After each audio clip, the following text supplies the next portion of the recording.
Azoi mir seinen do. Mir seinen lebendig. We are live on all of our platforms, on our yiddishfest.org website, on our YouTube channel, and on our Facebook page. Shalom Aleichem, and welcome to the third day of our international virtual YILove Yiddish Fest 2020 Hanukah edition. So, Git Yontif, everybody. Happy holidays. It's a beautiful holiday of miracles. And today, believe it or not, is also a great miracle because the program you are about to see, it can only be described as miraculous because it's a miracle that I can call people like this and they say yes to join us in this incredible and wonderful program. For those of you who may have missed the last few days, we have had some unbelievably wonderful programs, and you can find them all on our YouTube channel, on our Facebook page. You can see the whole festival as long as you like. So please go and watch. I want to make sure we thank our festival sponsors, the beautiful Betsy Hotel on South Beach. I'm not there today because today's been a little mishiga. So today I'm at Casa Yiddishkayt, but we have been at the Betsy for the last few days doing all of our programs, the CHANUKIAH Society and the University of Miami Miller Center and Feldenkrais Program for Contemporary Judaic Studies. And so you can go to our websites and see everything. But today we had our children's program, Shloimel Boimel and his lucky dreidel. And I think his dreidel was very lucky because we had a lot of people watching Yale Strom and his beautiful new children's book. But this afternoon, we have what I consider, maybe the highlight of the festival because these boys are so special. You may know them as YidLife Crisis, which you might ask yourself, what is a Yid life crisis as opposed to a mid-life crisis, which is what I'm having, because today I'm wearing my Meshugana buttons, so I'm feeling a little Meshuggah, and my Why I Love Jewish t-shirt, but my midlife crisis is Ein Zach. But what is a Yid life crisis? So apparently a Yid life crisis is the identity crisis that one has when reconciling their old world inheritance with their new world lifestyle. And you might ask if you don't know, because most of you do know, but if you don't, if you've been living under a rock for the last few years and you don't know who Yid Life Crisis are, they are an award-winning Yiddish comedy web series and cultural brand who have been watched on their YouTube channel by millions of people, and I bet not all of them are Jewish. I'm willing to bet that a lot of non-Jews also secretly or not secretly watch the Yid Life Crisis. And today, just for us and our festival, and I couldn't be more grateful, they are bringing us what they're calling a CHANUKIAH-SIDE chat, as opposed to the fireside chat, right? A CHANUKIAH-SIDE chat with Yid Life Crisis. So, ladies and gentlemen, please welcome the Yid Life Crisis boychicks and two wonderful Jewish boys who I consider friends, colleagues, associates. Please welcome Jamie Ellman and Ellie Battalion. Yay! Bravo! Woo-hoo! Thank you, Roy. Beautifully read. We spent a lot of time writing that introduction for you.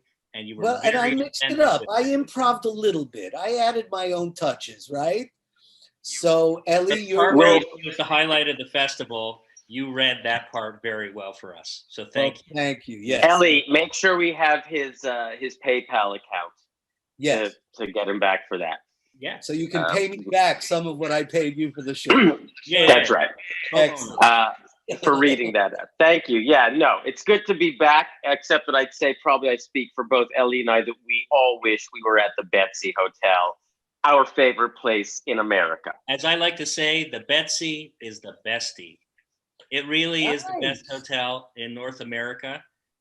And I'll say the world, because I really have. I am going to call their marketing director, and I'm going to tell them, if you didn't think of this, the Betsy is the bestie, That is your new campaign for the next 10 years.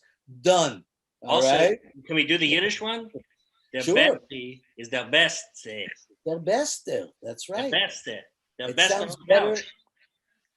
They can absolutely have that log line from us for free, other than we stay at the Betsy for free for the next 10 years. I have good news for you boys. One of the sponsorship opportunities that we have with the Betsy is that we can invite certain artists to come stay at the Betsy again, just like you guys did. So let's talk. Maybe after COVID and after everything's done, and we all get back to normal. And the Betsy is actually opening up this next week. They're starting to let people in again, socially distanced and masks and everything else. They're going to open the hotel. So when things get back to normal, we'll talk about you guys coming back. Is that a Yiddish Montreal Expo cap, Ellie? I mean, only in the sense that it's on my keppel, you know. Right. So I view it with Yiddishkayt. So I have a Miami, Florida Marlins in Yiddish. So there you go. I suggest you call the Expos and say it's time for a Yiddish baseball cap. Well, funny you should mention, because we just did a special party for Stephen Bronfman and the Bronfman family that were involved with the Expos. And in fact, just to play the Jewish baseball geography, I think it was Jeffrey Luria who maybe owned the Expos at one point, noch the Bronfman family, and then sold it to Washington. Wow. Where they finally won. But then he ended up, I think, with your Marlins. I don't know if there's any Q&A going on here. People can chat in to verify this information. But so far I'm having a good time. So I have a piece of trivia for you. What was the first Major League Baseball team to be owned by a Jew? Oh, that's an excellent question. Can you wait? Can I ask for a specification? Yes, it's a hint. That's where Amy comes from. London? Just kidding. Yes, Amy London. Yes. Not London. No, believe it or not, the Cleveland Indians. I knew a wonderful gentleman by the name of Mike Paul, who Oliver Sholem likhtikn Gan Eden. He passed away last year. He's a very philanthropic gentleman, a wonderful, wonderful man, and a very dear friend. And his father was the first Major League Baseball owner who was Jewish. And what era was that? Oh God, early in the Black era. and white? I don't know the answer, but I'm guessing if Mike was well in his 70s and heading into his 80s, it must have been way back in the 30s or 40s, maybe the 50s, when they allowed Jews to own a Major League Baseball team. But enough of baseball. Sorry. We have a Chanukiah-side chat to enjoy. So boys, I'm going to take my leave for the time being, and it's all yours. And when you're ready, call me back and we'll schmooze. All right? All right. We'll see you soon. Have a wonderful time. Okay. Right. Enjoy, Thank everybody. you. Thank you for having us back. Thank you. Yes. Very good. Oh, he's gone. Oh. Now we could talk about him. Okay, let's talk. All right. No, he looks pretty good, actually. I have to say. We should be so lucky. We were just actually saying before we got on how he's Vromi is kind of the most fortunate because he had an asymptomatic COVID, and now he can go anywhere he wants. The man is completely immune to the COVID. So I just said I don't think Trump rally he wants. I don't think it works like that. Yeah, I don't think. Okay, I don't think that's the message we want to be sending. Oh no. No. Anyways, thank you for joining us, everyone. We appreciate it. I'm Jamie, aka Jaime. He's Laser, aka Ellie. Ha! According to his mug. And we thank you for joining us for this Chanukiah-side chat, which you can see right over there next to my St. John Lennon candle and my Buddha wearing a Santa hat. Now, what we wanted to talk to you, but we figure if you're watching this right now, there's a pretty good chance that you know our stuff, our schmutz, our shtus, and we're going to do a bit of a deeper dive for you today of our 3 Hanukish episodes, because they're Hanukah adjacent, sort of, they're about, but they're not really. And so we're going to show you 3. Maybe you've seen the 3, but we're going to try and break them down for you in a way that you maybe will hear new things, some hidden details, some Easter eggs that we planted in there for the Uber fans. So a little creator's commentary for you. All right, so far so good, Laser? Yeah, it's great. It's great. You're coming through clear. You're hitting hard. Okay, good, very good. That's because I just. Oh, did you blaze it? I passed it. All right. Anyway, wait, my parents might be watching this. Just kidding, guys. I just lit the Hanukah. Now, so we're going to show what? My mother lighting a joint? What was that? Okay. Okay. I think Amy's. Okay, maybe Amy's not muted. I don't know. It's all right. Anyways, okay. Just a little setback question. Are you at? I don't see your 4th candle. Are you're repping 3 candles until it's time to light? No, first of all, as some of you know, I live on the West Coast. It's only 11 o'clock here. It's still day 3. There. I mean, okay, so I'm going with 3.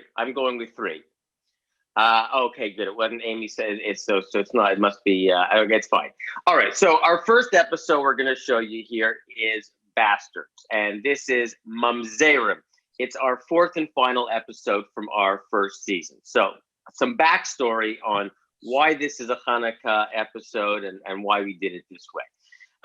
The first 4 episodes that we made of our show, which we called season 1, was done over 2 days. We shot in July of 2014 from a grant that we got from the Jewish Community Foundation in Montreal to do something in Yiddish and something cultural. We didn't exactly know what it was going to be. And so we wrote these 4 short films or 4 episodes over the course of about 6 months that we were playing with various ideas leading up to this 2-day shoot in July. And we knew that in these 4 episodes, we wanted to cover a lot of things about what we called the crisis. What is the crisis? The crisis of living Jewishly in the modern world and how we're going to square our ancient traditions with our modern lives. And there was a lot of topics we wanted to hit in these 4 episodes, including, for example, things about Hanukah. Now, why Hanukah? Why that was one on our minds? Well, because it fit in perfectly to a general theme that we had that we are gonna write into YidLife Crisis, part of its DNA, which is the exploration of all of these hypocritical and strange things that we do as Jews, the way that we pick and choose certain rules and laws that we keep and other things that we don't, and explore some of the things that we had learned as Jewish kids in Jewish day school that as adults we discovered to be either just wrong or weird or contradictory, or just things that we discovered made no sense to us as adults.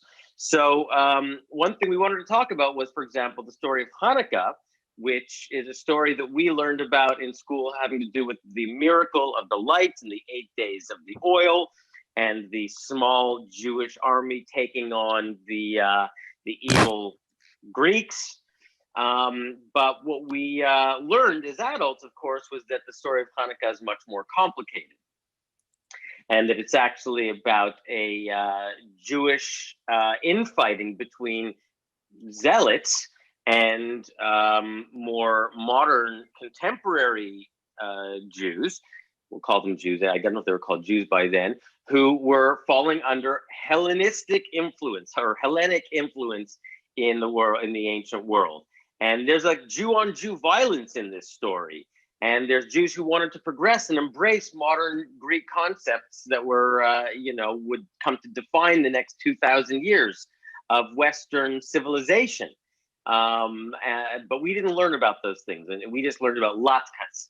And so you're going to see that the first thing is that, he comes into the episode and it's like, here, I brought you some latkes, you bastard. Okay, so there's something there about Hanukkah we knew wanted to get into, this idea that we had been taught the wrong thing. Okay, that's just what I know. I'm a little bit all over the place, but I'm going to try and give a whole bunch of things here. Number 2 is the DNA of Montreal, which is our hometown, which is where we learned how to be Jewish for the first 18 years of our lives. And doing the 4 episodes, we knew we wanted to focus on 4 foods that were going to take us through the 4 episodes. So 3 of the 4 episodes were sort of obvious to us because we're going to do the big 3 of Montreal. Of course, the poutine, our wonderful iconic bagels, and our smoked meat. But the 4th episode, we weren't sure what we were going to do, but it made sense to do Greek for a number of reasons. One, the Greek community is another ethnic community of Montreal that sort of is a good one to represent the many of the ethnic and linguistic and culinary tapestry that is Montreal and this neighborhood that we shot the episodes in.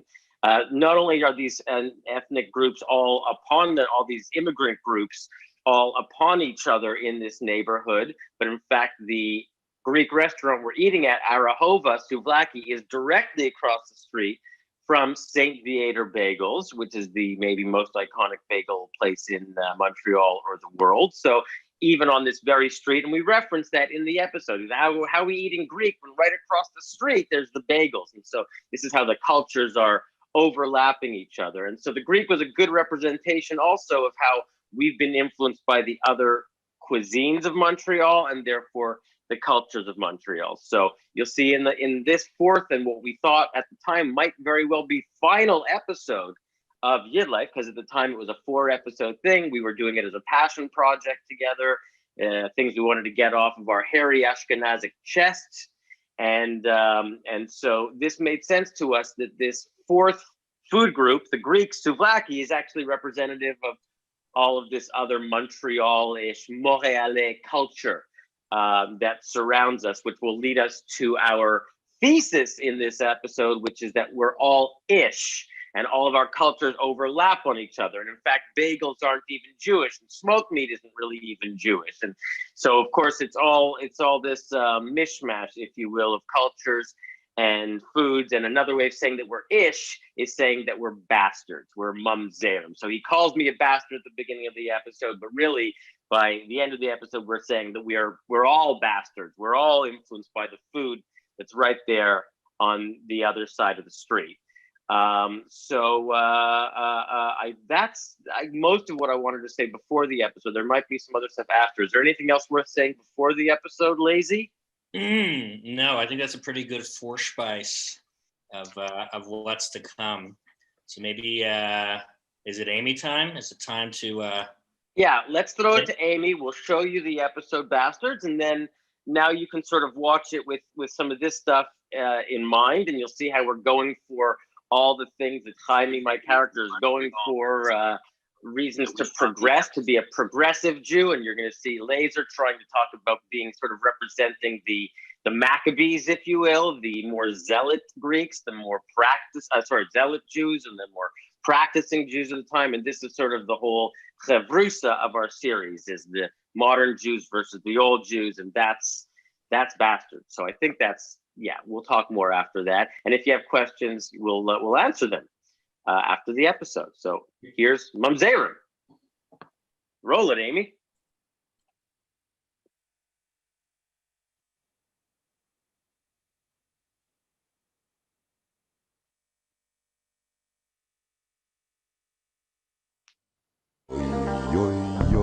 Bells. Yeah, yeah.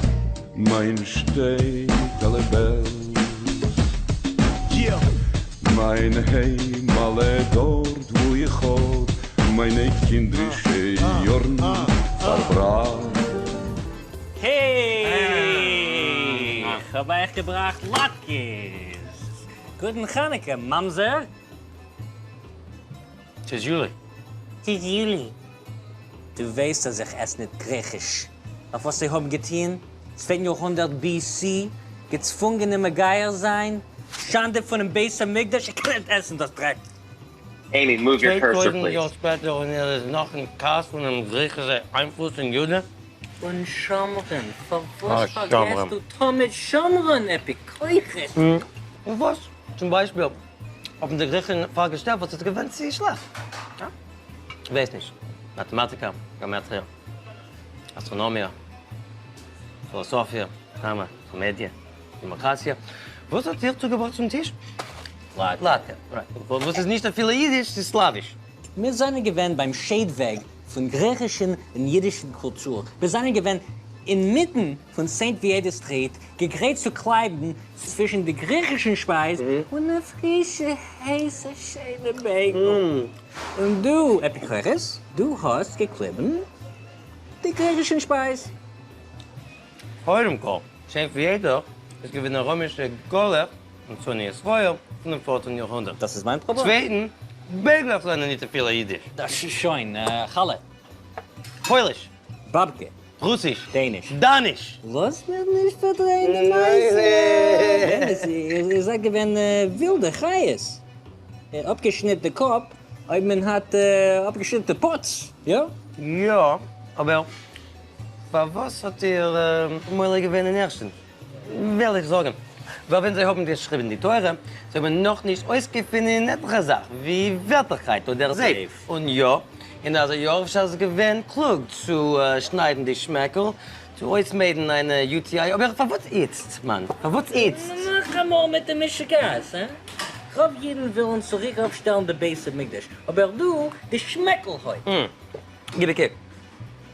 Deine Mama ist Jiddisch? Meine Mama ist wir sind mit Nürnberg, ja. Als beim jiddischen Gesetz bist du, ja? Also was die Schmeckel hat, für was die Schmeckel hat. Okay. Ob Emetzer soll quetschen von die Deuchig von Schmeckelgreis, es ist mir. Ja. Es ist nicht die Avoide von Schmeckelhäut oder Schmeckelgreis oder die Blut von der jüdischen Mama. Was machst du zu filmen Jiddisch? Als die Frage wird, was ist es? Ist nicht unsere Ausgang. Nein. Wir nicht dem Hasidim, sie gehen herum wie ein Aristokraten Polish von dem 16. Jahrhundert. Wir sind Jiddisch, aber wir sind nicht Jiddisch. Und alles, was man meint, ist Jiddisch, ist nicht. Bei ihm ist Jiddisch, aber es ist ein Wort Jiddisch. Als was seien wir, Mann?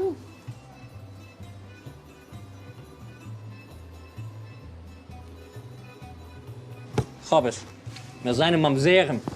Wurde. Wir seien nicht eine Sache. Wir seien nicht Jiden, aber wir seien nicht bloß Goyim. Wir seien Ich.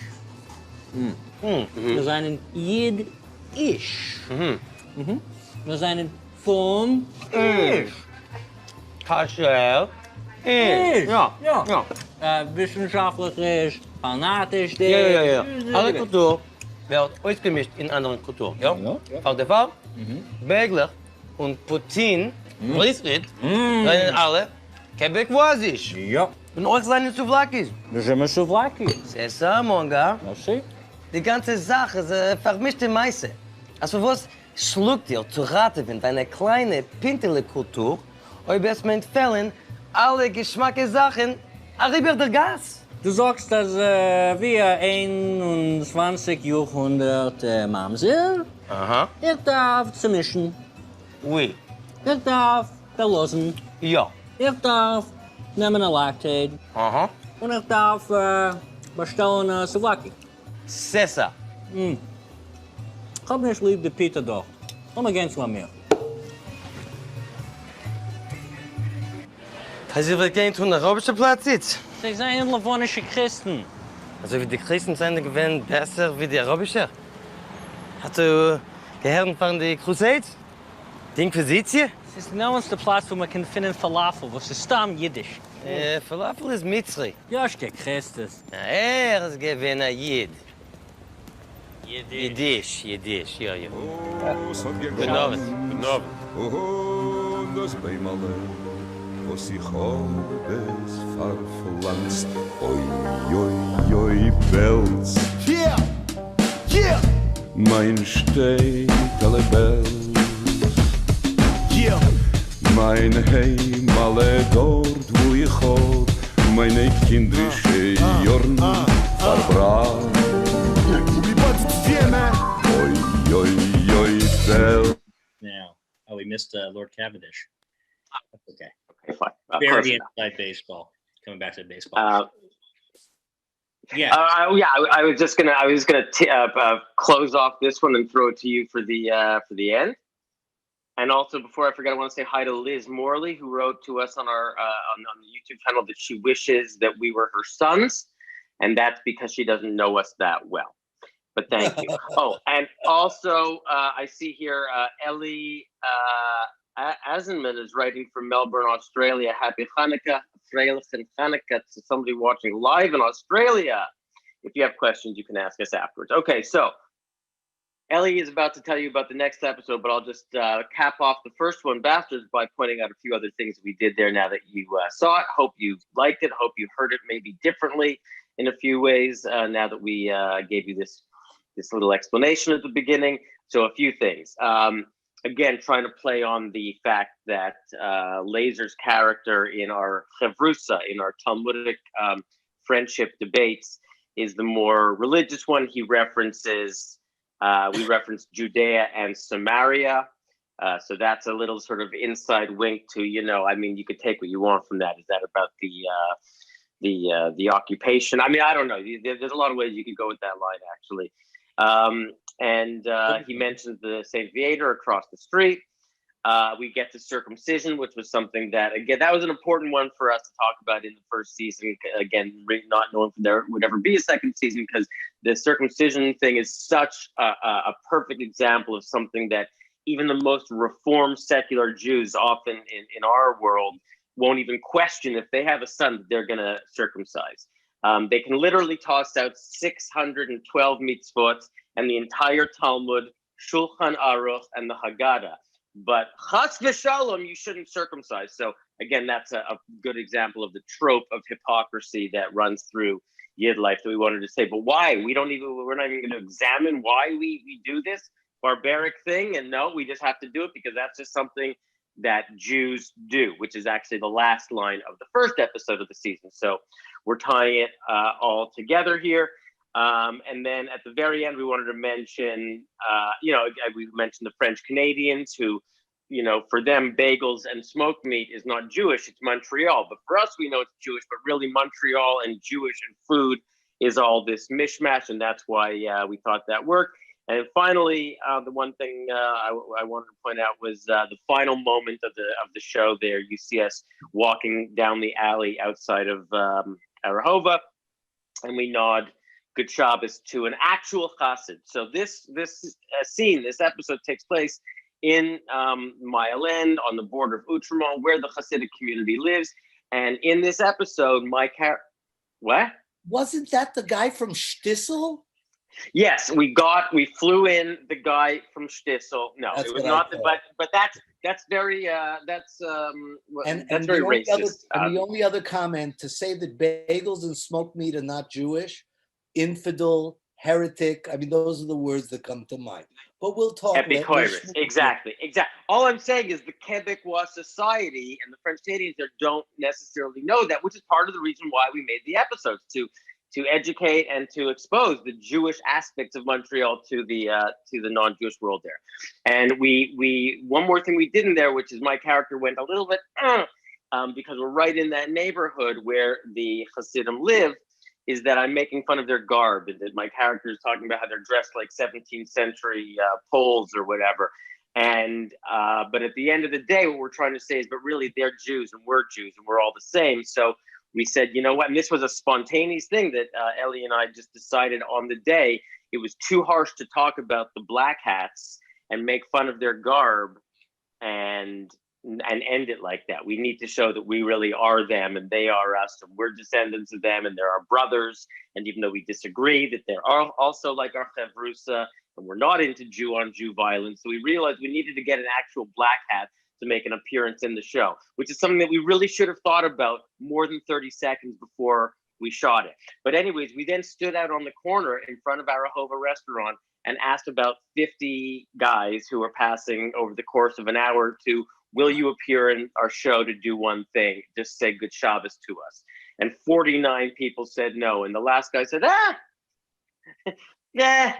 I guess they were worried about being on camera. They didn't know what it was. They didn't know how they were going to be represented. Of course, the rest of their community should not see them in this, but this nice guy, this mensch, gave us, we feel, one of the best moments of our series in a way, the perfect ending for the first season that just was a movie magic moment, which was he said he would do a good Shabbos with us. We had him walk down, we passed him, we threw the camera down, the whole thing happened in 10 seconds. It's not even his voice that you hear, it's either me or Eli, I don't remember, saying good Shabbos. We pitched his voice down, but it shows that we're Kol Yisrael Arevim Zel Hazeh. And even though we fight and we have infighting and rivalries and I make fun of them, they're still our brothers and we still have to take care of them. And we're all ish, including Jew-ish. Okay, there you go. So that was Bastards. Do you know the joke about the guy on the train, the secular Jew on the train, who sees a Hasidic Jew? And he turns to him finally says, what is wrong with you people? Why can't you join the 21st century? Why can't you become part of, why do you have to dress like that? Why do you have to be like that? And the guy says, excuse me, sir, but I'm not Jewish, I'm Amish. He says, oh, Amish, I love the Amish. I love how you keep your traditions and you wear your, all right, that's it. There you go, there you go. Amish versus Hamish. Yeah, that's a good, very YidLife crisis joke, in fact. So thank you for bringing that up. I think that this Bastards episode was a good planting of what we would have to come, except for the fact that, it's interesting to focus a little bit on the language there. One quick thing I just wanted to add that probably most people don't understand, especially if they're not watching it in Quebec, is we had a line, je me souvlaki. Allow me to step back and explain these three words. First of all, we have souvlaki here in Montreal. I don't know, in many places it's gyro or gyro. And whatever way you say it is always the wrong way. So we get out of the whole G, silent G thing. We just have it called souvlaki. It could be a souvlaki pita or a souvlaki on a kebab. But this will typically be lamb, kafta, I guess is the Turkish version, chicken. This is the popular dish that's served at Arahova, souvlaki, of course. When we say je me souvlaki, we're actually mixing French with that. And what we're mixing is a famous line that's stated here in Quebec that's actually on our license plates, which is je me souviens, which means I remember, which is a very backwards oriented approach to your province.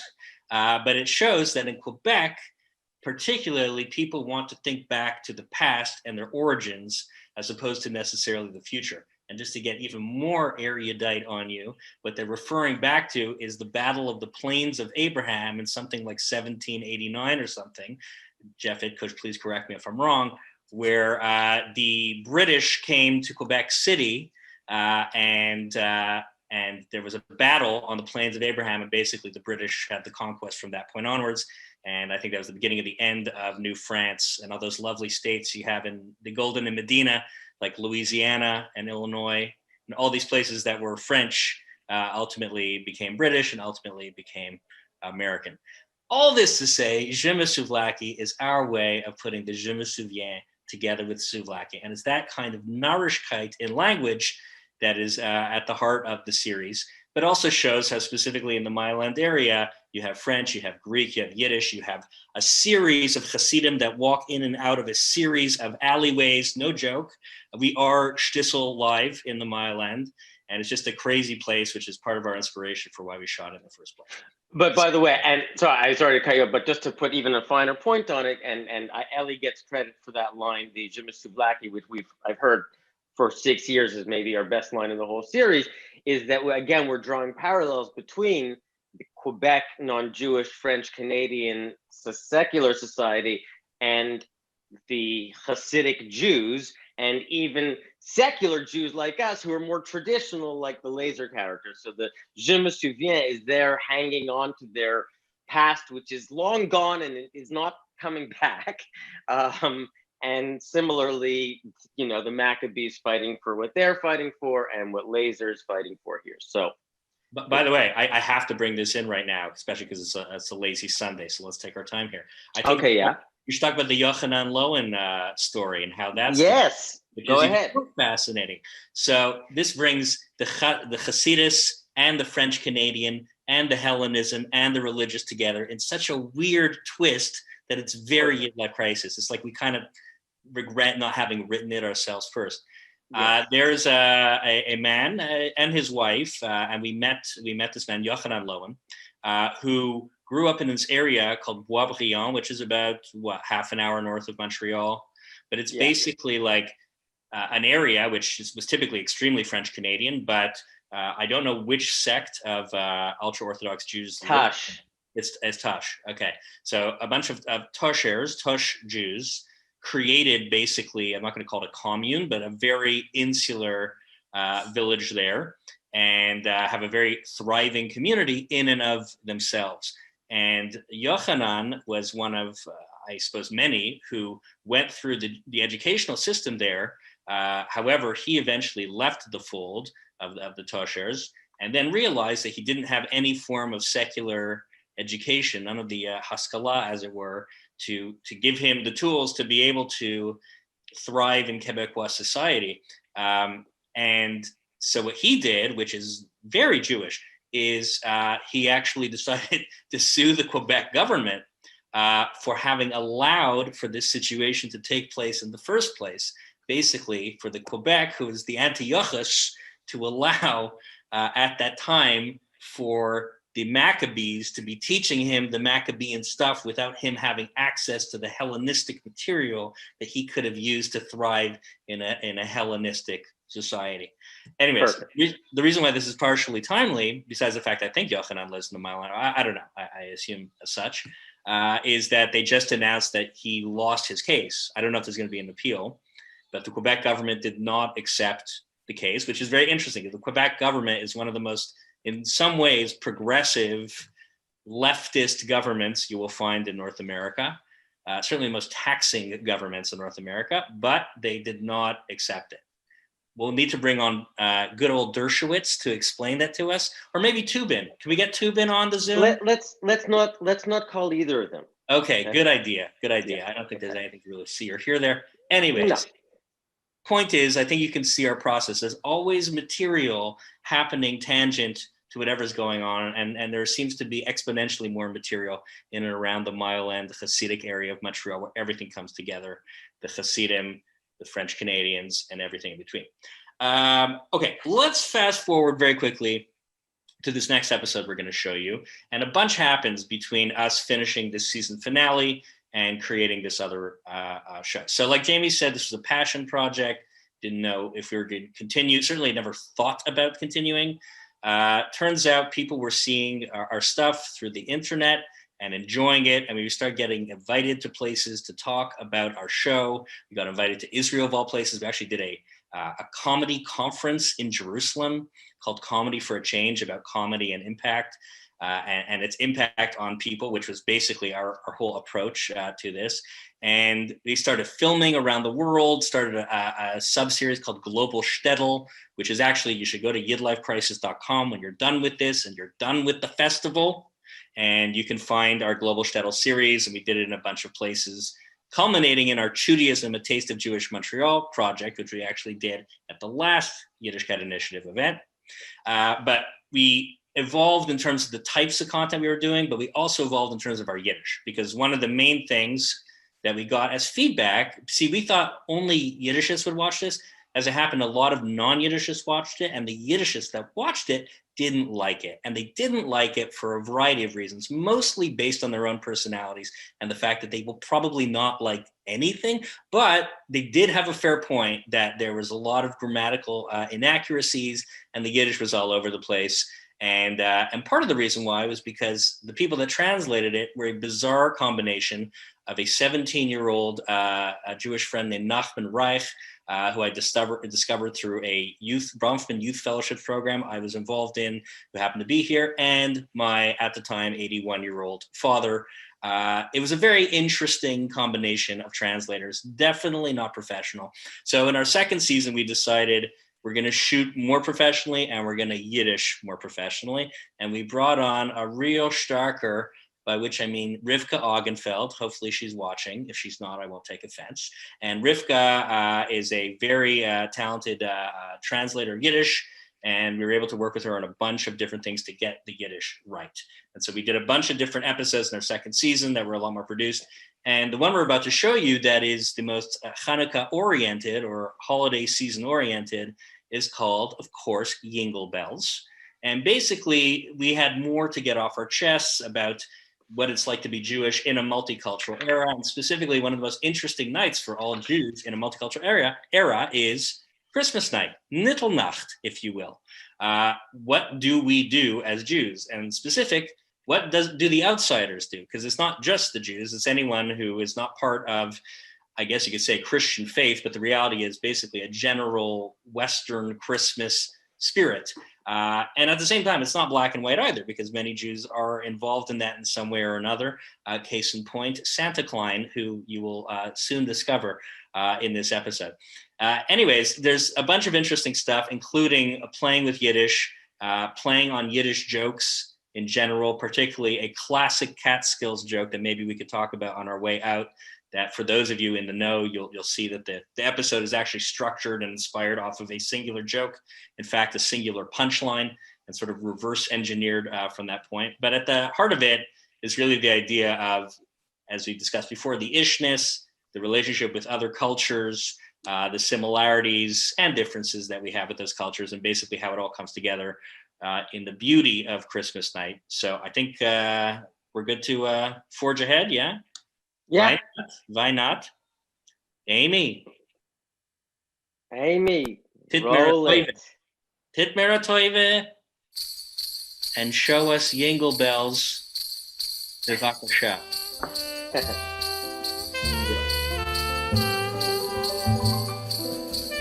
First with the salt, now with the sugar. You want to put them in an early grave. Hey, I said no shrimp. I'm kosher. You know, in the Chinese calendar, I'm a monkey.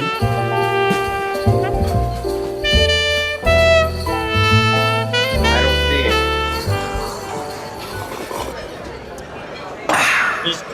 it. Okay, noch nicht gesehen, so viel Jiden in Schul. Das ist ein Schablon. Entschuldigt? Sind ein Chanukah likhtikn ist schablonig? Es ist wichtig in jüdischer Minig. Nittel hat gar nichts zu tun mit uns. Hallo, die ganze Sache. Let's try that again, shall we? Okay. It's hard to understand it without being able to see it.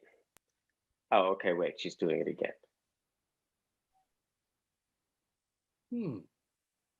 This technical glitch brought to you by June. Jewish. No. Still no. Still no, Amy. Try shutting down QuickTime and relaunching that file. In the meantime, we'll buy you a minute. Things we were playing on here, Ellie. Well, stereotypes is a big one to watch for in this, you know, because one of the things, again, that's part of what YidLife does is try to demystify or break down stereotypes or turn them on their heads. So there's lots of things here that we're playing on in terms of stereotypes. Of course, the Jews in Christmas Eve in the Chinese restaurant, and how annoying we all are, and how loud we all are, and you know, older Jewish men and Asian women.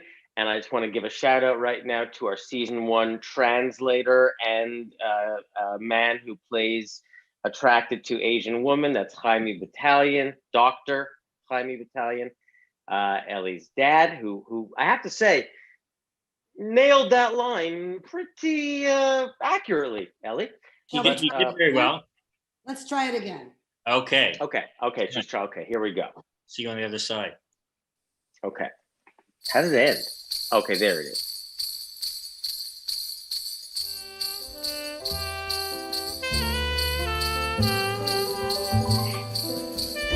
First with the salt, now with the sugar. You want to put them in an early grave. Hey, I said no shrimp. I'm kosher. You know, in the Chinese calendar, I'm a monkey.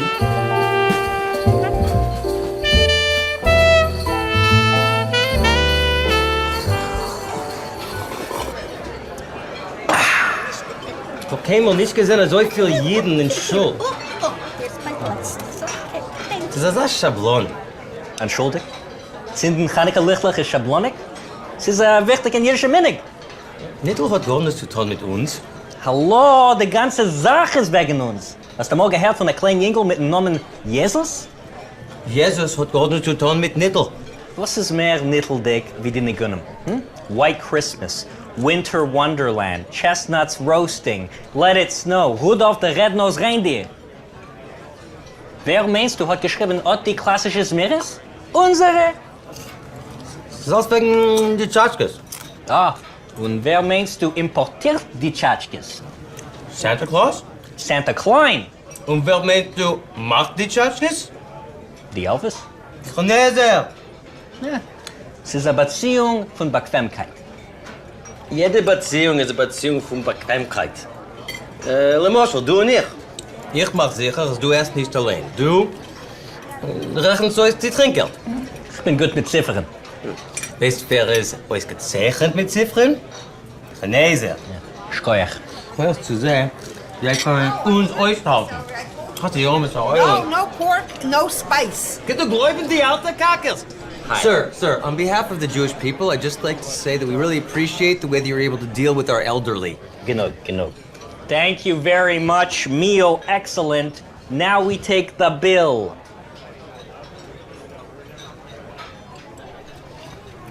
Kann ich glauben, wenn jeden, das am meisten geräudigste Volk von der Geschichte, seien Rassisten? Ach, hack mir nicht kein Scheinig. Ich probiere ihm helfen. Ist ein Fremder. Maar keiner da ist nicht kein Heger. Es ist anders. Ist exotisch. Exotisch? Dumplings seien nicht Kreiblach? Aber was meinst du, als jeden ersten du hast jeden Sonntag bei Nacht? Der freie Metzia. Kein Milchigs.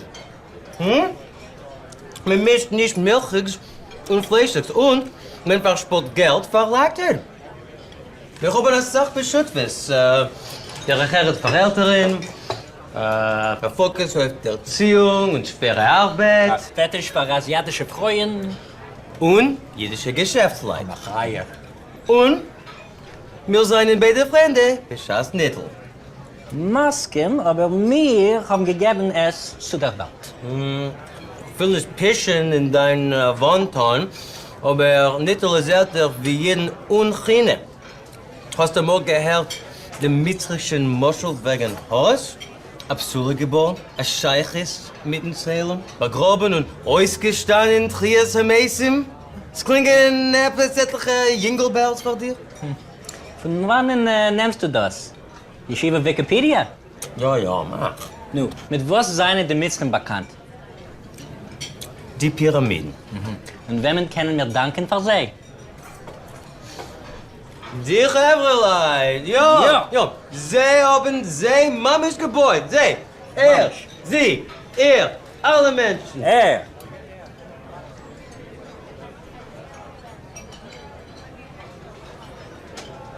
Toch is auf den Tisch. Thank you very much. Excellent job. Horis Schmores, Joschke Christus, wenn geht es an? Es ist die einzige Zeit von Jahr, wenn danken Gott Menschen kommen sich zusammen beschollen. Willst du darfke aushängen nach Kreuz? Gesundheit. Aber häng mir nicht auf. Amen. Da jene. This bill is wrong. You have got to be Stop kidding husking me. around with the I need you to fix I'll this bill pay. because I'll you don't pay know the how to bill. add, I got okay? money, Ma. I'll How pay do the you bill. have to fix this? Stille Nacht, nu? Die wunderlichste Zeit von Jahr.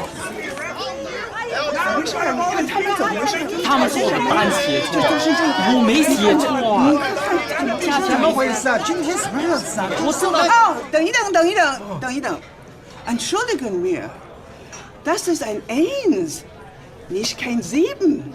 Come on. Entschuldigung, der Zoom. Was heutzutage die ganze Diskussion. Merry Christmas. Shush. Merry Thank you. Oh, so happy to come. Shush. I'm gonna tell Merry friends about Christmas. this. Merry Christmas. Oh, thank you so much. Shush. Merry Okay. Shush. They think I'm teaching them English.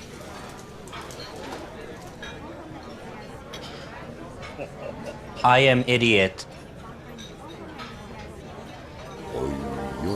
Oi, Welt. Yeah. Mein steht alle Welt. Yeah. Mein أيوة راح راس Saya für so, gibt es der Tag auf Kollegen. Ma بعدين لا ما بعدين ما بعدين دفعونا اكتر من لازم ندفع لا مش هدفع Mein Stein alle Welt. On peut pas retourner, man. Und vergessen zu nennen noch Mazelkecheles. Wir dürfen zurückgehen. Was ist so, Blazer? Es ist Chinatown.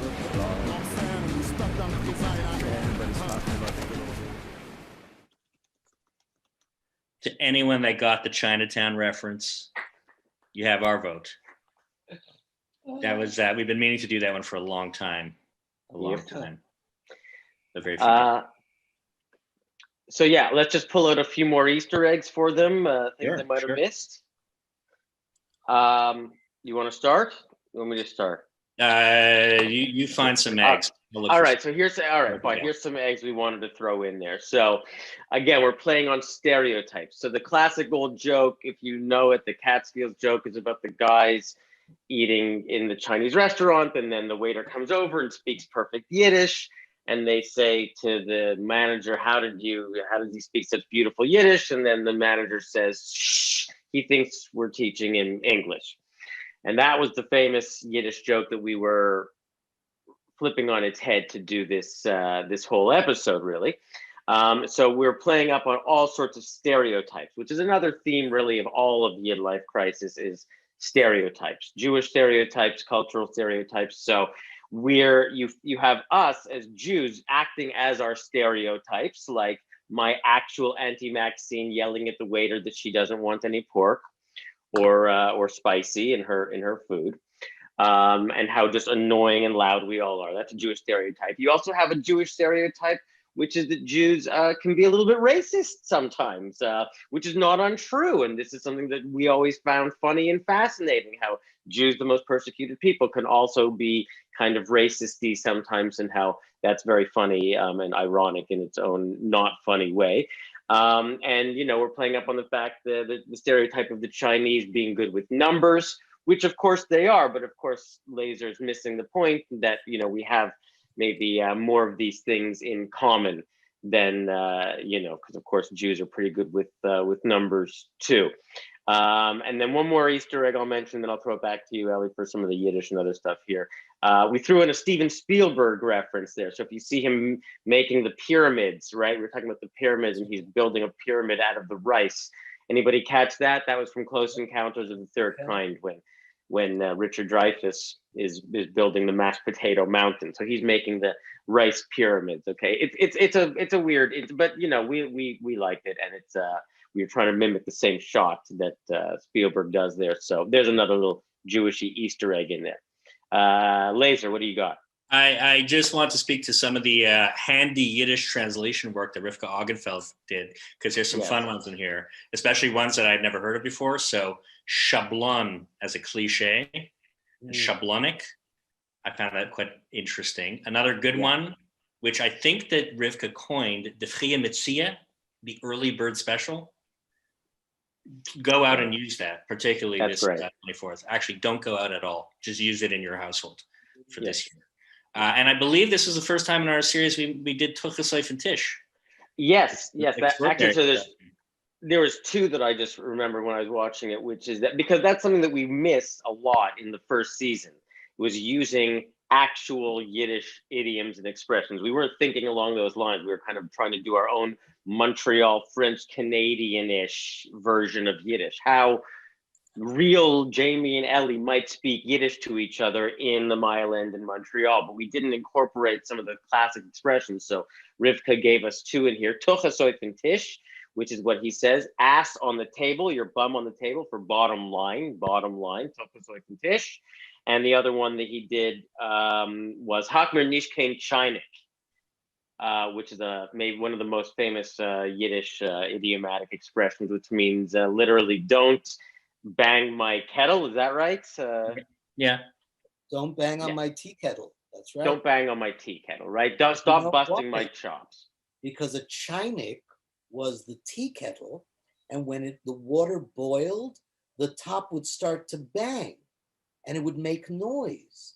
So they said Hakmin Nishkan Chinik. Oh, right. And Chinik, I always thought came from China. Is it? Is that the origin of the word? No, it's chai. Chai in Russian is tea. So tea Okay. kettle. Chainik. Okay. In Russian, So tea. fair enough. Fair enough. Oh, and speaking of Yiddish, we should also and Yiddish actor icons like Avram here we're talking to. We should mention that the Jewish table that is yelling at each other is made up of some great actors from the Dora Wasserman Yiddish theater troupe in Montreal.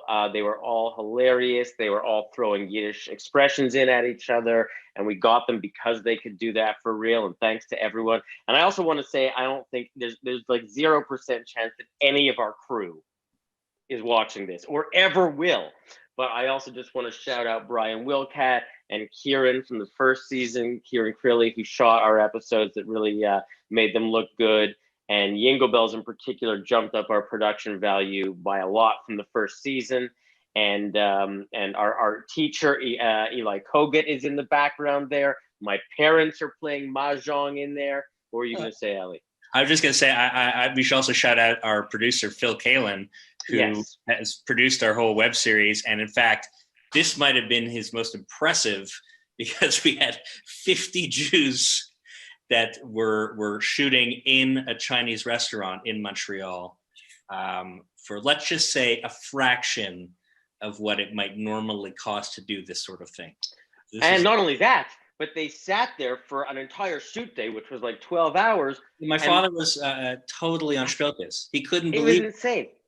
No, and also we didn't feed them until like lunchtime. So imagine 50 starving Jews in a Chinese restaurant in November, in a cold November day in Montreal. In a non-functioning restaurant. Wow. Now then then of course we did serve everyone did eat Chinese food for real, and then we shot that, and that's how we got the whole thing. But could you imagine 50 Jews just in there waiting to be served their dumplings and their wontons? I mean, it was real. It got real. Anyway, this was a really fascinating one for us to do, as you could imagine, because of the Chinese family who really did speak Chinese and not a lot of English even. That was going to be my question. How did you teach them the Yiddish? It was a very phonetic format, and it took some work. It took some work and some editing. But at the end of the day, they did get it, which is interesting. It reminds me of the Dora Wasserman Yiddish Theater here, where some of the most convincing Yiddish speakers in these shows are French Canadians or from another heritage who have no background in Yiddish whatsoever. And obviously, just like any language, it can be learned. And if it's not fully learned semantically, it's learned phonetically, like in many cases they do. Yes. Oh, and also I was going to say, speaking of the family, so Ellie's dad was there, my parents were there, our science teacher, Eli Kogut, was there, my aunt was there, and the door. It was a very family affair. Well, we also were able to, and the restaurant we shot in, Yangtze, we should shout them out. Sorry, not it used to be Yangtze. Kang Chang. Which one? Kang Chang? Yes, I think, no, oh no, shit, okay, let's get it right. Okay, fine. That's a family-run business too. And then you have at the end our Arabic-speaking family, the Muslim family supposedly, who's also eating Chinese, is also lactose intolerant, and also has nowhere to go on Christmas Eve, because we're trying to draw these parallels between, of course, the Jews, the Chinese, and the Muslims there. And that really was also a father and son. Was it also his mother? No, and this is the last point I'll make, just on the ishness of it. It was Lisa Walkneen. It was Phil Kalin's wife's grandmother, who is Jewish, but spoke Arabic, just to show you how much we all blend together. That's perfect. An Arabic. I forgot that. That's perfect. But the father and son were father and son yelling at each other in Arabic. I think they were, yes. Yes. They were really, so it was a very much a family affair. I think that was all of our Easter eggs that we wanted to point out. We also see we're probably at the end of our hour. So if Avi or anyone else wants to come in and ask us any questions, so far I only see one. Okay, hang on. Fighting over a check is very Jewish. That's from Liz Morley. Well, yes, we know. And she's watching in Israel. Thanks for watching, Liz. And there's someone else watching, Julie in Australia, in Melbourne. And also Adina, our friend Adina is at, okay, here's a question we got. This is an important question. And this is an intellectual question from Adina J. Ellie, latkes or sufganiyot? That's, I mean, latkes. No. There is no question. That's it. It really. I like depends. it. It depends on your worldview. Look, I would go latkes because, in a weird way, I feel like there is more nutritional value in them, but there really isn't. It's the same thing. No, They're very good representations of like the Ashkenazic versus the Sephardic experience of Judaism. It's like with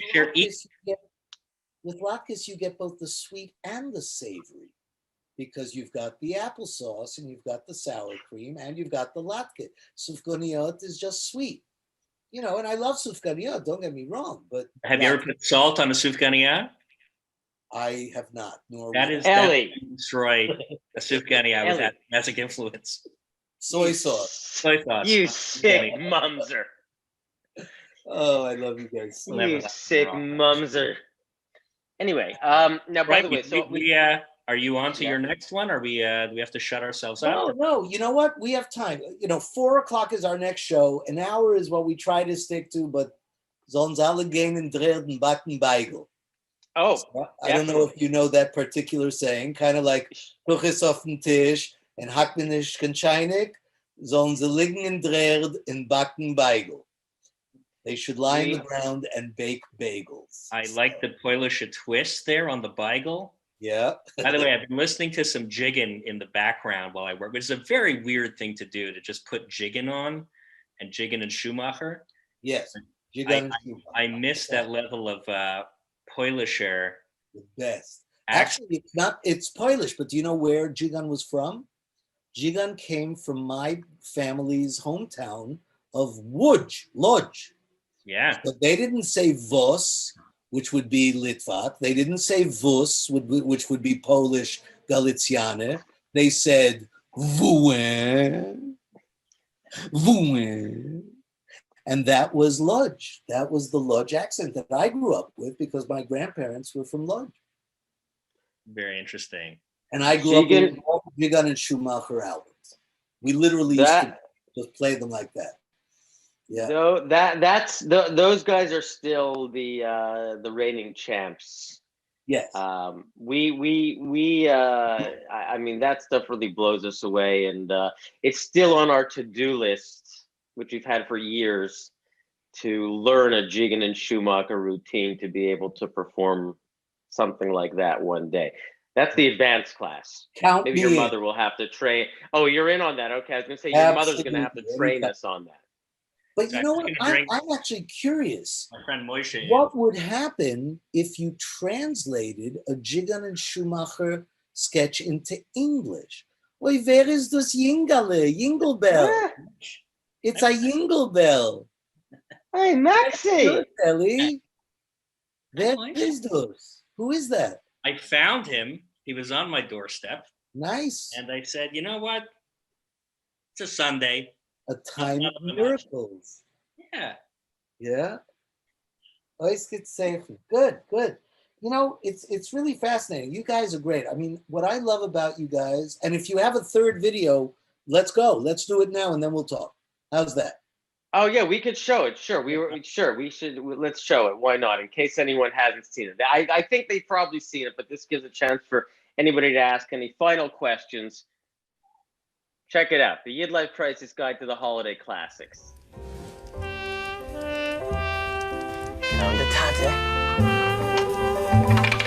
Gimel, pay up, you mumser. Oh, hi! Wir seien Jaime und Lisa von der Webserie YidLife Crisis. Jamie and Ellie here from YidLife Crisis. As you can see, we're getting into the old Jewel-tide spirit. But this year's special. This year, Christmas and Hanukkah fall on the very same day. Which means it's all the more reason for us to come together. And nothing brings people together more than music. With that in mind, we present you with the YidLife Crisis Guide to the Holiday Classics. It's the YidLife Crisis Guide to the Holiday Classics, featuring 20 timeless favorites such as Jingle Bells, Wir fahren über den Schnee, wir schlitten mit dem Pferd. Felder fliehen vorbei, und die Sonne liegt in Dreher. Klingen Neues, Lech auf in Heus. Es ist sehr gut zu sein, im Tor ist wie Goy. Hey, Jingle Bells, Jingle Bells. Little drummer boy check.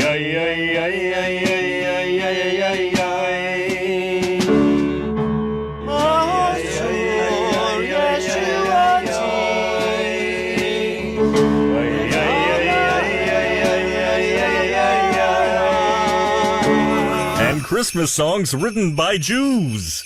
Oh, die Lieder, es wird sich mehr brechen. Und sie haben schon vermacht die Geschäften. Als jeden haben ist gut zu gehen. Lass Schnee, lass Schnee, lass Schnee. Ich kolm von a weißen Nettel. Punkt wie die Tag, was hab gekannt. Oh God, they drink this track. Oh. We're in the middle of.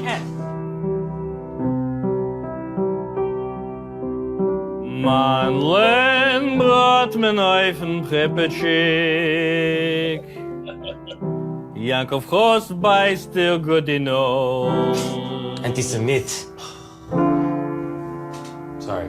A prachtige Sach, befreet sich bei Nacht, walking in a winter wonderland. And finally, a selection of Hanukkah songs for caroling. Oh Chanukah, time that's so fast, it's wonderful. Chanukah, win, win, win. Who is the one who gathers all the toys and manages the elves and oversees the list? And who is the one who takes a yearly trip to China to procure those toys? The Santas! The Santas! The Santas! The Santas! We are the Jews, we come in peace, we say goodbye, we never leave. We are the Jews, we come in peace, we say goodbye, we never leave. So have yourself a merry little crisis macaw. And remember, 'tis the season for giving. Go to YidLifeCrisis.com and support us by buying merchandise or making a tax-deductible donation and giving the gift of giving to us. And a happy Jew year. Du schwitzt wie Behemoth, Gekack. Oh, Jingle Bells, Yiddishkayt is a year. Oh, it is good to sing and on MS Yiddish.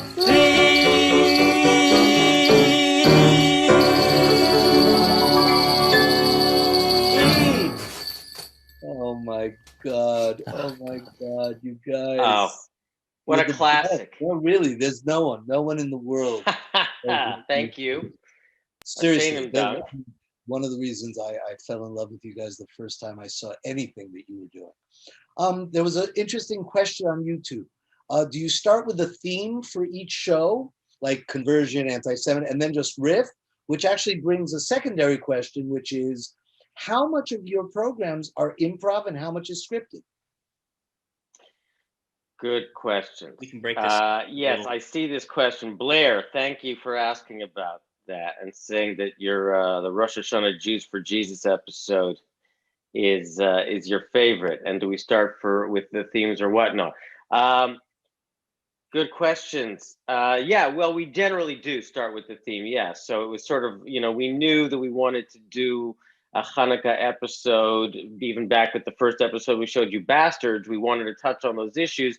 We even though it wasn't Hanukkah time, we were shooting in July, we just wedged it into a summertime episode that we could show the city and whatever. So same thing, we wanted to do a conversion episode and we wanted it to come out around Rosh Hashanah. So we started thinking about conversion, new beginnings, head of the year, and so we tied those things together in the Rosh Hashanah episode. And yes, I'd say we do start with the theme and a few different themes. Usually we pick a theme and a food, or a theme and a holiday, and then we try and tie those things together.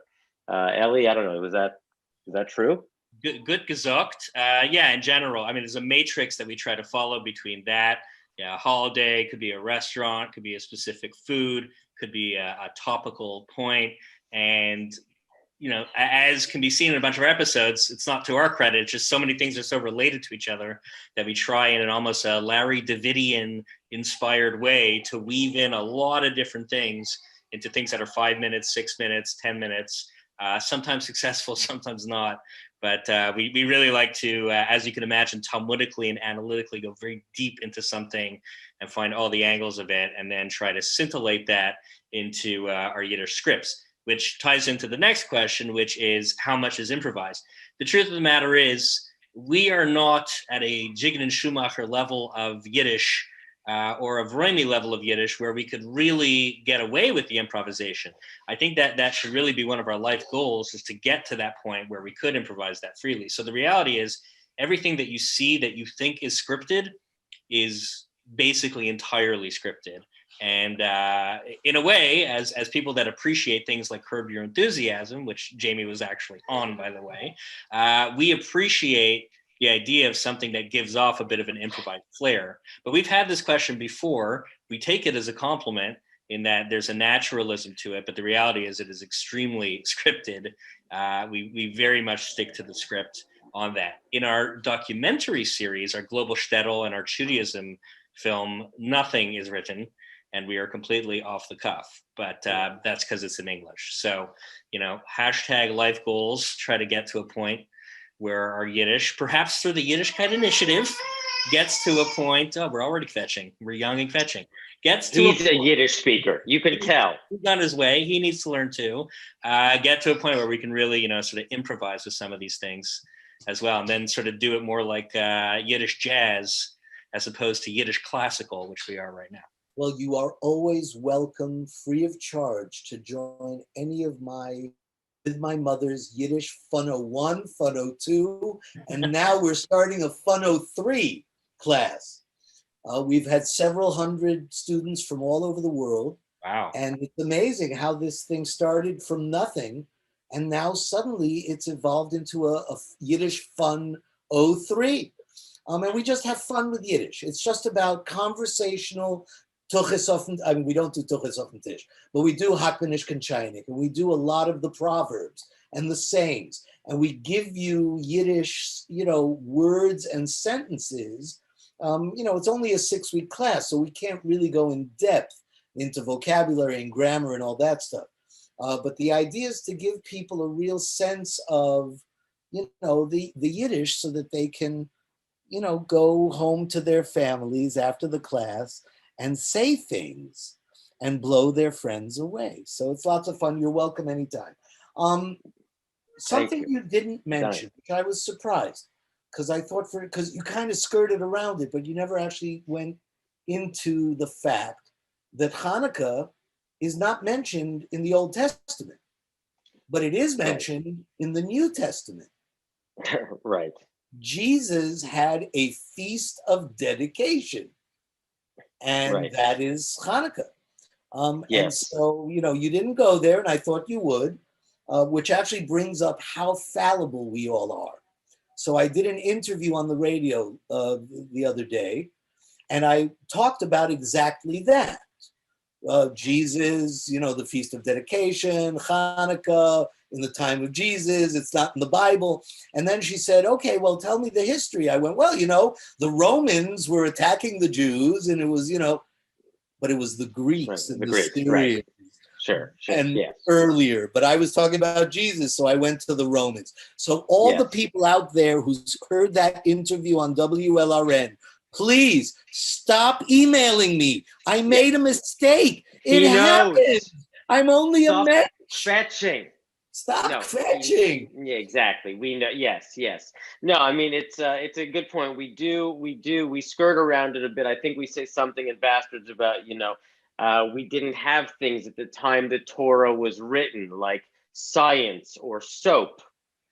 That's our way of basically it's sort of a blanket statement that, these things are man-made constructs, and that a lot of the things that Jews do come from ancient traditions which maybe don't necessarily, you know, apply to us anymore, which is why it's okay for us to let them go. But it's a great point. You know, where does it say? Of course, it also doesn't say in the Torah that you can't have, you know, chicken parmesan, right? The chicken only became considered fleischig in like the 10th century. So, And I think we talked about it last time, and maybe we didn't, but when I was getting bar mitzvah in the second most Orthodox area in Israel, in Bnei Barak, because many of my relatives are ultra Orthodox, so I had to go to them for my bar mitzvah.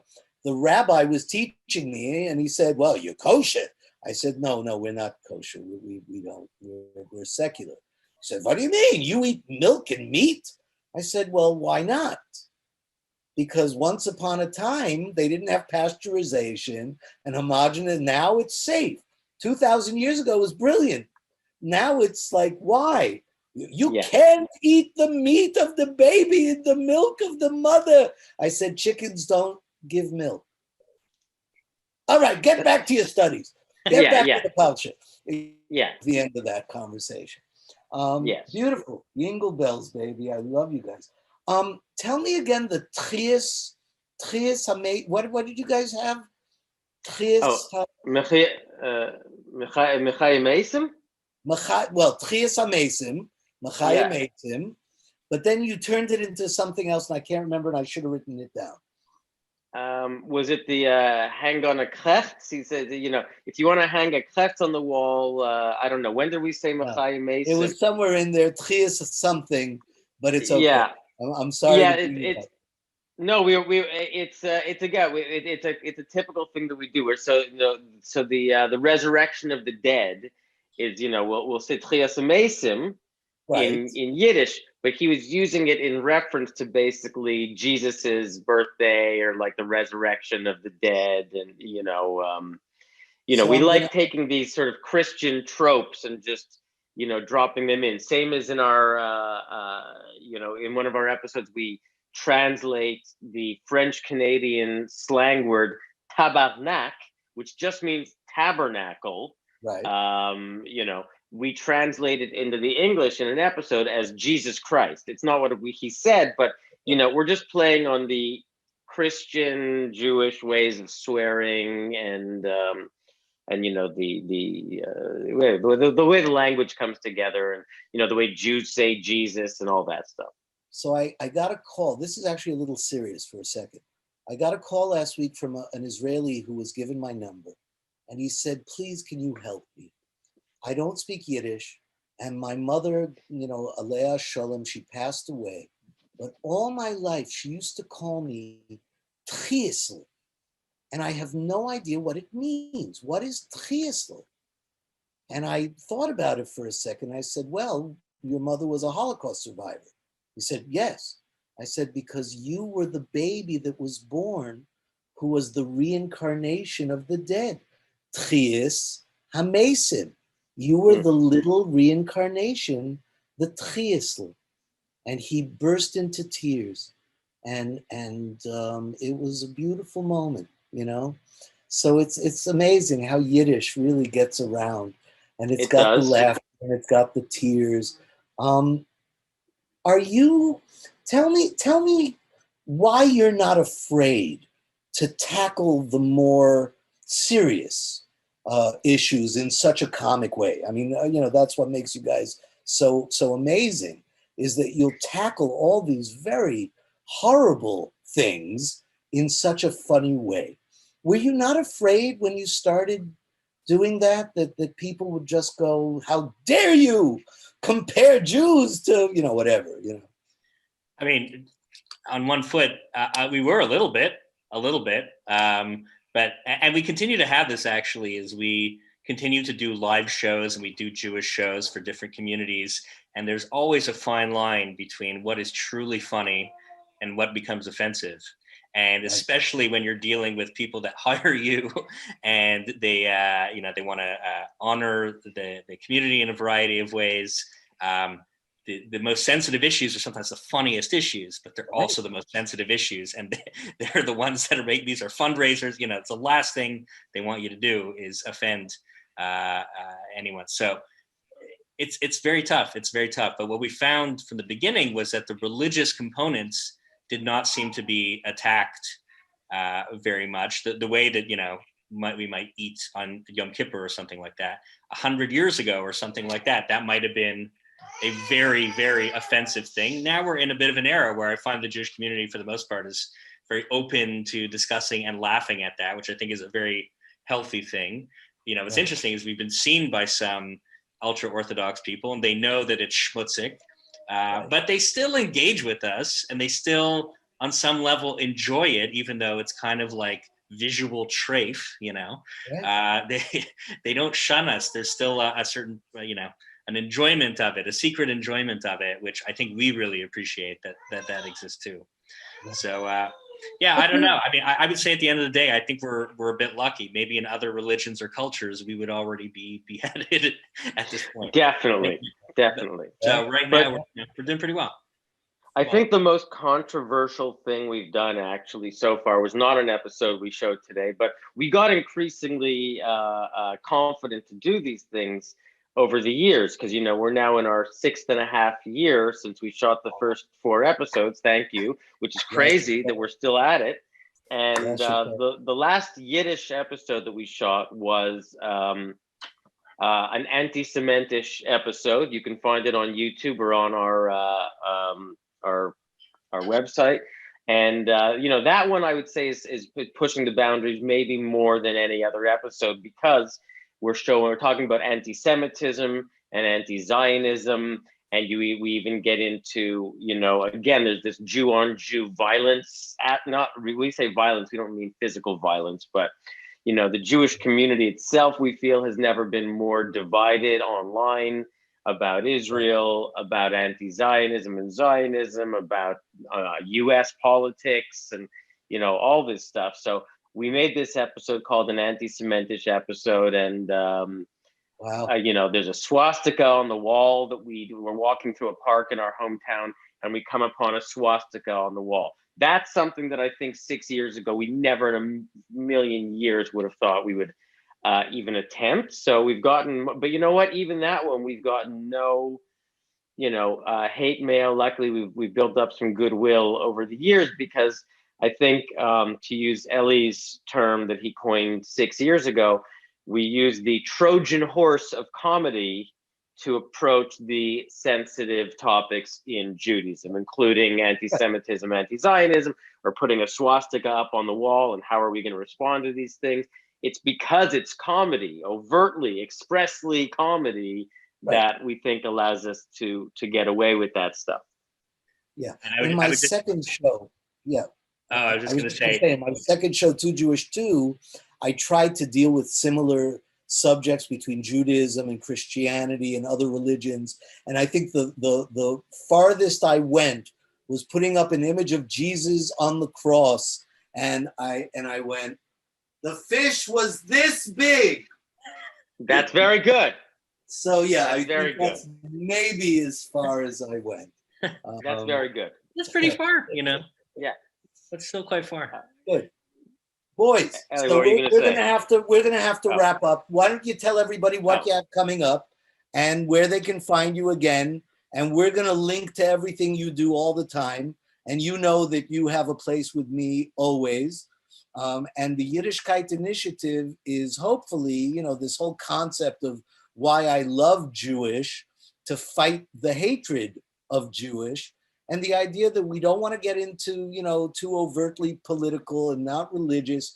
We're trying to bridge, to use culture and Yiddishkayt as the bridge between all the feuding factions in our mishpucha, the Michigan, So what's happening? What do you guys have coming up? And what's next? Speaking of bridging cultures, so we're up to a few things. First of all, we're very virtual nowadays, as you can imagine. And, we've always made our videos and shown them virtually. But of course, to shoot videos properly, you have to be together. So even that we can't do anymore. But we've come up with ways to be able to put on our own shows. We have a show called Virtually Jewish that we're putting on in a bunch of different places. Actually, for those of you in Colorado, you can see us on January 9th. So we're doing stuff with various JCCs and organizations out there. One thing I was going to mention we were talking a little bit about translating to the rest of the world. We're actually working on translating our work into both French to reach both the Quebecois community and also the general French-speaking community in the world, and also have translated our work into Arabic and are looking to get that out there. And of course, like Judaism and like all things nuanced, there are different forms of Arabic, and some people speak it this way or that way, and there's no two agreements on how to properly do it. And we very much enjoy that process, and it shows how similar we are. So we're looking to complete these translations, subtitle them, and put them out. I'm very, very curious to see how other populations resonate with this stuff. From what we've done when we show our stuff, and we know we're at live shows and we show people that are not of our faith, they like it a lot, and they get different things out of it too. But even the inside jokes that they miss, they still get the tongue, and they still can make the analogy in their brain between what we're doing and the way it works out in their culture. For us, it's almost more interesting at this point to find out how non-Jews relate in different ways. So that's another project that we have going. And of course, our Judaism film is still going around. Actually, it's available through the Smith Raphael Film Center. There's a repertory film center in Mill Valley in, I guess, Wine County in California. And they're playing it right now. Jamie, do you know the link off? I don't know why. You can go to our Facebook page or our Instagram page, and you could find it there. It's a theater up in Northern California. We were actually going to go screen it there, have a theatrical run of it, but COVID and whatnot. So it's a virtual run now, but people in the States can now see our movie there. We also want to say that working on our translation project for the French and the Arabic is the editor. We shouted out our crew earlier. We also want to shout out our editors, because as much as you say that we're geniuses, which really we love and quote you on that, the truth is it's a group of people who make our stuff look much better than it really is. And so Alain Omer Duranceau, our editor, our online editor, and he really put a lot of the schmear that makes that last episode we just showed you as good as it is. And also our editors, Jingle Bells and Bastards, Jared Curtis, and it's Bandit, right? It's Bandit, Mark Bandit. So great editors who made these things work, and we're going to need their help to do the translation. And again, it's going to be working with non-Jews, francophones, Arabic speakers, and if anyone is watching who is interested in helping us do a translation of the episode that we just showed you, Jingle Bells, into Mandarin or into Chinese. We want to do a Chinese translation of Jingle Bells as part of this big translation project for 2021. So if anybody out there is watching, write us, info@YidLifeCrisis.com if you want to work on the Chinese translation of Jingle Bells for the 3 Chinese Jews or the Jews adjacent who might want. I know there's more than that. Now I'm going to get shit from people who said that I just, Romans. Okay. So interestingly enough, just very quickly to kind of put the tag on it. So French and Arabic. So I grew up in Israel, which is where the Avi came from. And by the way, Debbie on Facebook, she asked, who am I? I am Avi Hoffman. I'm the founder and CEO of this organization, and I'm the one who put together this festival. But when I was growing up in Israel, in high school, they offered us a choice of what language, which foreign language to learn. We had a choice of French or Arabic. So if you were growing up in Israel, which language would you choose? Jamie? Arabic. Eli? Latke.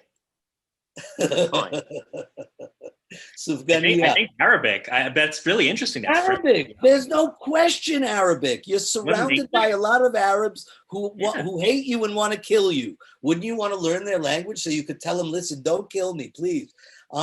So I chose Arabic. In the entire grade of my class, not one other student picked Arabic. Everybody picked French. So I was forced. That's why we are where we are today. And I was forced to study French in high school. Really? Wow. Yeah. Je ne parle pas français, j'oublie tout le français, J'étudie 2 années dans l'école et j'oublie tout le français. So I remember nothing except those 3 sentences. And that's it. And then we wonder why the Oslo Accords never came to fruition. Right. There you have fine. it. All right. So, Thank you for boys, having us. Yeah. Of course. A hartelijk dank. Thanks to everyone for watching and everyone who asked questions. People watching in Israel and in Australia. That's really fun and cool. So we appreciate that. We appreciate you, Avi. Thanks, Amy, for your help. And everybody for watching. We wish you a freylekhn Khanike. Likhtikn. And please remind me that I want to talk to you about the JCCs. We've started a new program with JCCs that maybe we could do something together.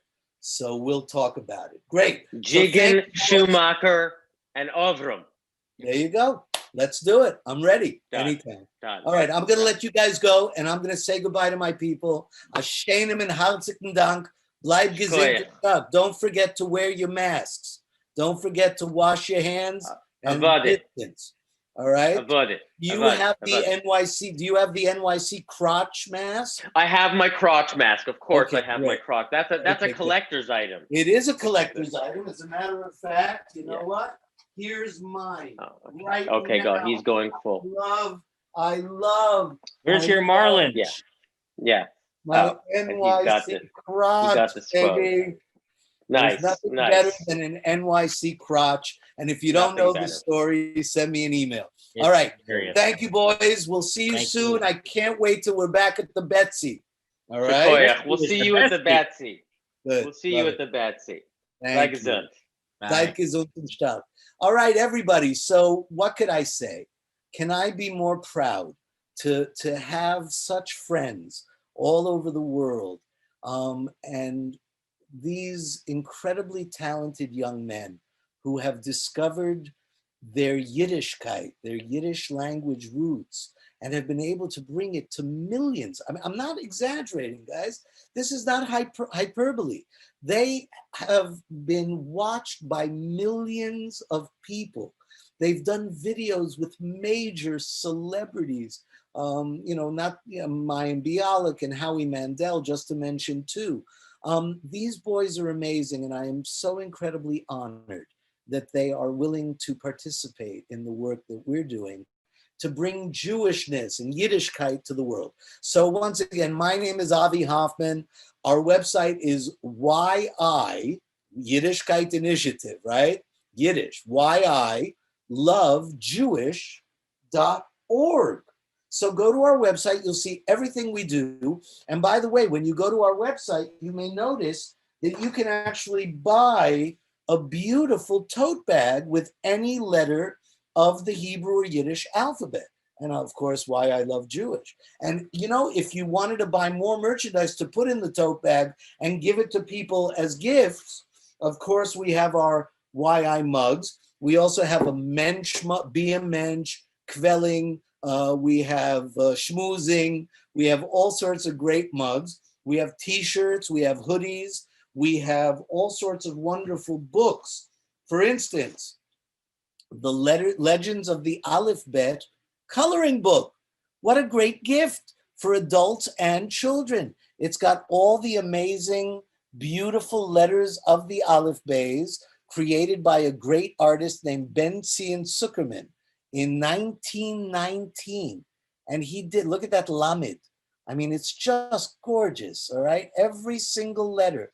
So you can get your name just like I got mine, Aleph for Avi, all right? And you can also get all of our other books, including A Breed Apart, my mom's memoir, Legends of the Aleph-Bet, the real book, which is pretty amazing, Curious Rabbinic Tales, the shortest tall stories. So we are promoting Yiddishkayt and Jewish culture, Yiddish language, but not only. We do Ladino projects, and we're trying to bring the whole Meshugane Yiddish Jewish mishpucha together. All right. So go to our website at 4 o'clock today. There is a schmoozing with Avi where you'll see some of my schmooze with the boys, with the YidLife Crisis boys and many others from all over the world. And I have a interview with the great Tova Feldshuh, who is one of the greatest actresses in America, really, truly, and I'm not making it up. Again, I'm not being hyperbolic. When you hear what she's done on Broadway and film and television, she has been nominated and won awards all over the place. And she wrote a book called Lilyville, all about her mother, Lily, and her growing up as Terry Sue Feldshuh, and not Tova. She changed her name to Tova. So I find that fascinating. It's a great interview. And then, of course, tomorrow we're doing an interesting experiment. It's a fundraising concert called Hanukah in Jazz Time. So if you go to our websites, yiddishfest.org or YILoveJewish.org, and you register and you choose YILoveJewish as your affiliated organization, we get a portion of the $18 ticket price. And it's going to be a great concert, Hanukah in Jazz Time, with Maestro Aaron Kula and his mishpucha, who are all very, very grois yichis, cantors and rabbis. I mean, it's really an amazing family. And so you can help support the organization. All right. I want to thank again our sponsors, the Betsy Hotel, without whom we couldn't do so much of the work we do, the University of Miami, Feldenkrais Program and Miller Center, the Chenstochove, Miami-Dade County has given us grants to continue our work. But bottom line is, without you, we are not able to do anything because it's all for you. And right now, everything we do is free, but it's not free to the artists, which means we have to pay them. And so we reach out to you for help in any amount. There is no amount too small. So please go to YILoveJewish.org or yiddishfest.org and donate whatever you feel comfortable with. It's the end of the year. You might need a tax write-off. From what I understand, the laws are much more advantageous for those who donate and give tzedakah, which is one of the great and wonderful mitzvot, one of the great blessings in life, is to give charity. So please feel free to give charity in any amount. Make it a monthly amount. $5 a month, $10 a month, $15 a month is $180 a year, which is chai. So join our chai life and our Chai Society, and become a member of the Yiddishkayt initiative of YI. All right? And so thank you again. At 4 o'clock in just 20 minutes, we have another program. So come back, join us, tell your friends, share us on YouTube, subscribe, go to Facebook, like us, follow us on Twitter, come to the website, do what you have to do, and I will see you very soon. Ashenim Dan.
My name is Chaim Shaked. I'm a professor at the University of Miami, and I am the director of the George Feldenkrais program in Judaic Studies, and I'm the founding director of the Sue and Leonard Miller Center for Contemporary Judaic Studies, which is a university-wide center at the University of Miami. If we look today at the Jewish world, the Jewish communities in most countries still have segments which adhere to the old definition of who is a Jew, but much larger segments today consider themselves Jewish because they're part of a tradition, part of a culture. One such important element has become known more recently as Jewish peoplehood, a subject which is of great interest to me personally and to the programs which I am developing. Jewish peoplehood includes, for instance, a very important component of the Yiddishkayt initiative, and that's why when I heard of this idea, right away I outstretched my hand and we are developing a partnership.